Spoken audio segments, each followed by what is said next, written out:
Welcome back to The Real Story. Yet another new twist in the Hillary Clinton email scandal. Judicial Watch claiming newly obtained documents show a nearly 5-month gap in Clinton's emails beginning in 2009 when she was sworn in as Secretary of State. Well, yesterday the State Department dismissing those allegations, attributing part of the gap to the fact that she had just taken office. But the folks at Judicial Watch, well, they're not buying it. We're not aware of any gaps in the Clinton email set, with the exception of the first few months of her tenure, when Secretary Clinton used a different email account that she has already advised she no longer has access to. You have a State Department document saying there's a gap, and now we have a State Department spokesman saying there isn't a gap.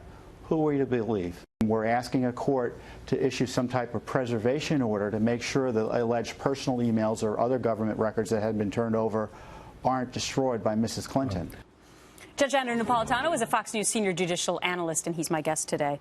So what are we to make of this? There apparently are two different time periods when she's Secretary of State where there are these gaps. The first time period is the first 2 or 3 months of her tenure. So we're talking about February, March, and April of 2009, during the time period when her now spokesman, Admiral Kirby, says that she used a different server.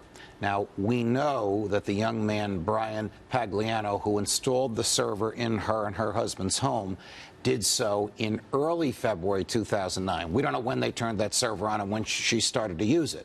But whatever she used for those first 3 months, she has an obligation to get that data, that raw data, into the hands of the State Department, because it belongs to the government. It doesn't belong to her. But the more important gap, and the more troublesome one, is the one that comes in November and December of 2012, because that's the one that follows by 2 months the assassination of Ambassador Stevens in Benghazi, Libya. Okay. And it was also during the presidential election. Correct. So in 2012, and there is that gap there. Correct. So there's no explanation for that gap, because she was using the Clinton server before that gap, and she was using the Clinton server after that gap. Now, we're not talking about a minuscule number.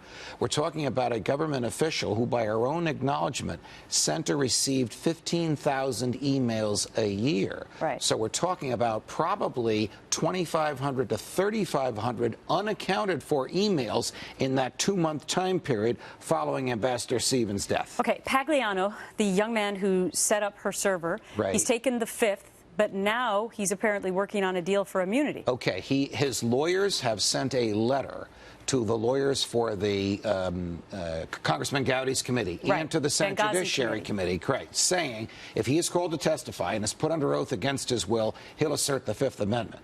Whereupon lawyers for the two committees have said, would you consider accepting immunity? Now, one does not accept immunity. Immunity is thrust upon one.